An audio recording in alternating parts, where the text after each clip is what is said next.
gonna find out who the best man is. I respect you for what you've done in the game, but you ain't never went up against me or my staff. So you remember something? We've been here before. You trying to get there. Butt beat his ass. How though? How does that look? Outbox his ass. Just outboxing this shit. What about the weight though? It don't matter. Bud been fighting big people all his fucking life. Is a pretty intelligent guy. He might not try to talk, and say different things that jump off the page at you, but he's not a stupid guy, man. He's intelligent. At the press conference, Terence Crawford's trainer, BoMac McIntyre, issued a direct warning to Canelo Alvarez, declaring that size and weight will not decide the fight. He reminded the media that Crawford has consistently faced larger opponents throughout his career and still managed to dominate. Confident and unapologetic, BoMac stated that Canelo is in serious danger because Crawford's skill set and mindset will ultimately decide the outcome. Matchup with Canelo. Bud beat his ass. How though? How does that look? Outbox his ass. Just outboxing this shit. What about the weight though? It don't matter. Bud been fighting big people all his fucking life. Yeah. What about the head movement, BoMac? What? Canelo's feigned head movement. That's what I'm there for. That's what Saul there for. That's what Red there for. You know what I'm saying? It's called coaches. Yeah. So we can get past that shit. BoMac speaks with absolute certainty when discussing Crawford's chances. For him, this isn't just another fight, it's a defining moment to cement Crawford as the best pound-for-pound fighter in the world. He emphasized that Crawford has trained relentlessly, leaving no room for excuses. According to him, preparation is what separates champions from ordinary fighters, and Crawford's discipline is proof of why he stands at the top of the sport. BoMac frames the fight not only as a chance for victory, but as an opportunity for Crawford to write history in front of the world. Canelo Alvarez, Terence Crawford. How excited are you? Obviously, you've seen this journey with Terence, you've seen the doubters over the years, and he's now on the biggest stage again with people questioning him. And you obviously have full confidence that he's going to come out and get victory on September 30th. Yeah, definitely. I'm definitely confident that he's going to get the victory. Second of all, I'm just happy for him and the team. So, the world can see once again why he considered the best pound-for-pound fighter in the world. There was many a time where he was maybe struggling to get certain fights, and then he had to almost kick that door down. Is it nice to see him sort of getting the fruits of his labour now and getting that generational wealth off the back of what is, obviously it's a hard career boxing, you don't get given anything. Definitely that. Definitely good to see him get, like you say, fruits of his wealth. Get me fights that, again, will show the world why he's the best fighter in the world. Show the world why he's the best fighter in the world. I'm just happy for him, man. Rumors of Canelo struggling in sparring against Jaron Boots and has stirred debate in the boxing community. Ennis is often compared to Crawford's stylistically fast footwork, sharp counters, slick defense. If Canelo found Ennis difficult in sparring, the question becomes, how much tougher will it be against Crawford under the bright lights of a real fight? While sparring is never identical to championship action, patterns can be revealing, and this particular rumor gave many the impression that Canelo may face bigger challenges than expected. For Crawford supporters, it only fuels belief that their fighter has the tools to exploit Canelo's weaknesses. When we saw that he's in camp with him, right? And so people are saying now that they reached out to me and they're saying, well, Floyd Mayweather now has joined Terence Crawford's camp. Does that mean Floyd Mayweather doesn't like Jaron Boots Ennis? Floyd Mayweather went to Terence Crawford camp to give Terence Crawford advice on Canelo Alvarez. Well, one, Terence Crawford is not fighting Jaron Boots Ennis. That's number one. Number two, it's not shots at Jaron Boots Ennis if Floyd Mayweather was to go to Terence Crawford camp. Number three, I saw this clip that Fight Hype had put out, and it's an old clip of Floyd Mayweather and Terence Crawford at Shakur Stevenson's sparring session in Las Vegas. Shakur had called them all to be at that sparring session, okay? And Floyd Mayweather assisted. Now, Floyd Mayweather took on Canelo Alvarez September 14th of 2013. That was 12 years ago, okay? And so with that said, this one has nothing to do with the other.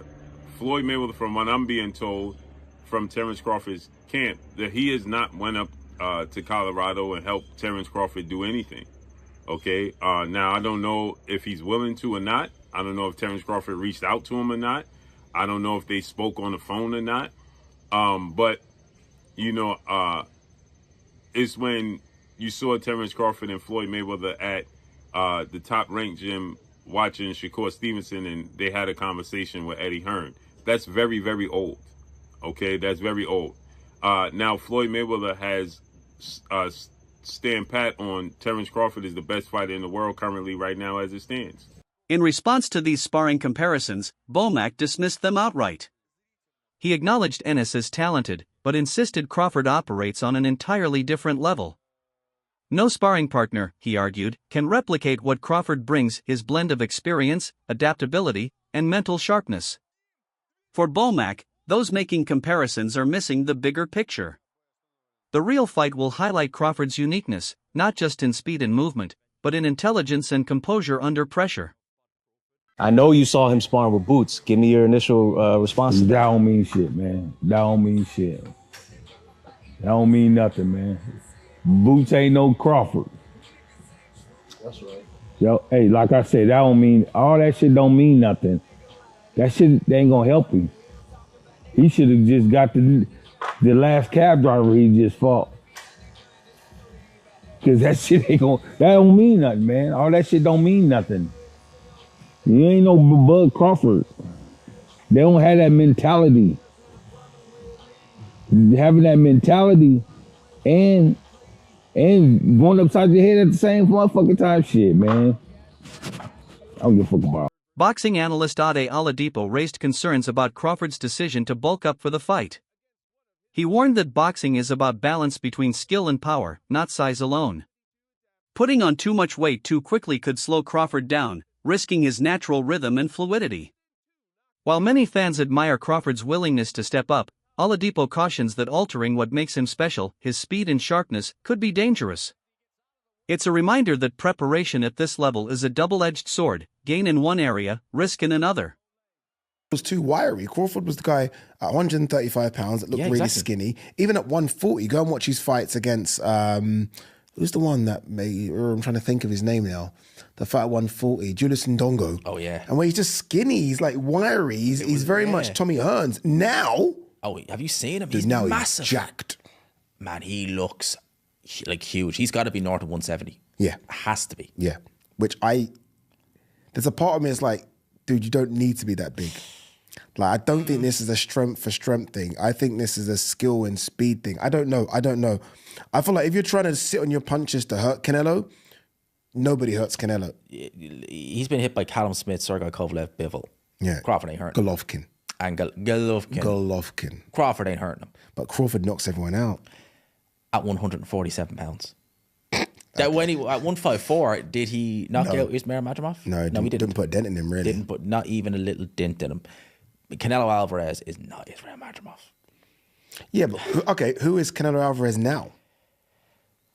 That's a good question. Yeah, like who are we watching now? Because when I go back and watch the guy that fought Skull, everyone likes to dig out Skull. Sorry, one second. Canelo's got to do more. Canelo's output was the worst output I've ever seen of a unified champion. I'm not joking, the worst. That fight. Yeah. He literally did.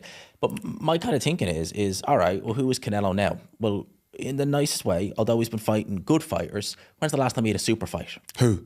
Canelo. And that's when we see the real Canelo, when he has a super fight. Okay, Bivol. Yes, correct. He lost. But Bivol was significantly better at 175 pounds. Okay. Much bigger. Yeah. Crawford, similar in terms of, they're both skillful. Trainer Breadman Edwards offered a more even take. He noted that Crawford is well aware of Ennis's sparring with Canelo and respects his power, but it doesn't shake his confidence. Instead, Crawford uses such information as fuel for preparation. For him, what matters is the fight itself and his ability to adjust in real time. Edwards emphasized that Crawford's mental toughness keeps him from being rattled by outside noise. In fact, knowing Ennis was part of Canelo's camp may even motivate Crawford, forcing his team to sharpen their training against similar styles. That's why I said I'm not changing my percentage. It can make Canelo go up. It can make him lose his confidence or take a piece from him. and they can make Crawford say, okay. Let me tell you something about Crawford, man. I watch Crawford. I will watch how he evolved throughout the years. I've been watching him. Me, Red, and BoMac been cool since way before Crawford hit the mainstream. Way before he hit the mainstream. And I watched him. Crawford is a pretty intelligent guy. He might not try to talk, and say different things that jump off the page at you, but he's not a stupid guy, man. He's intelligent. He know Boots is the real deal. No matter what all of the public say and everybody talking, he knows it. He knows Boots is the real deal. Crawford's little brother is Shakur Stevenson. Shakur Stevenson and Boots is super cool, and Shakur Stevenson was in the amateurs with Boots. Don't you think Shakur told Bud, yo, bro, I love you. You my big bro, but that kid nice, bro. You gonna have to be on your game to fuck with him. You don't think Shakur told Crawford that, and you don't think he respected his opinion? You don't think that Red and BoMac got eyes and they know Boots is special? You don't believe that? I don't care about all this talk on the internet because they may fight. So you can't be too complimentary of a guy that you may fight. But you don't think they know that? So by him bringing Boots in, that's probably going to take Bud to another level mentally. And that's where I think that Bud win this fight. I think he got a mental edge. Among fans and analysts, one of the biggest talking points is Canelo's natural size advantage. His supporters argue that Crawford, who began at lightweight, may struggle to withstand the power of a naturally bigger man who thrives at higher weight classes. They claim skill has its limits, at some point physics takes over, and Canelo's power could overwhelm Crawford. For this camp, no matter how skilled Crawford is, stepping up against such a powerful fighter may simply be too much to overcome. Canelo versus Crawford. Who you got? I got Canelo winning. I think Canelo's gonna knock him out. But I think Canelo's gonna hurt him. I think he's just too powerful, man. Too strong. I hope Terence Crawford does well and stuff, man, because I love the way he fights, and he's a hell of a fighter, and I respect him as well too. So I hope he puts up a good fight and everything. But at the end of the day, man, Canelo, if he catches you, dude, it's gonna knock you out. Look, at the end of the day, I always say this. He took Golovkin's biggest hit, and he took Bivol' biggest hit. I don't think Crawford could knock him out. I think Terence Crawford can knock Canelo out if he catches him, because with Gennady Golovkin hit harder, but he was a lot slower. Yeah. So when Canelo seen the punches coming, he's able to embrace. I think if Terence Crawford catches Canelo with a shot that he doesn't see coming, boom, then he could hurt him. Another factor often highlighted is Canelo's vast experience at the elite level.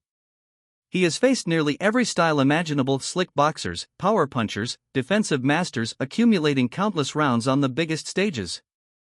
Beyond size and strength, Canelo's composure under pressure sets him apart. Experience, his supporters argue, is just as decisive as talent.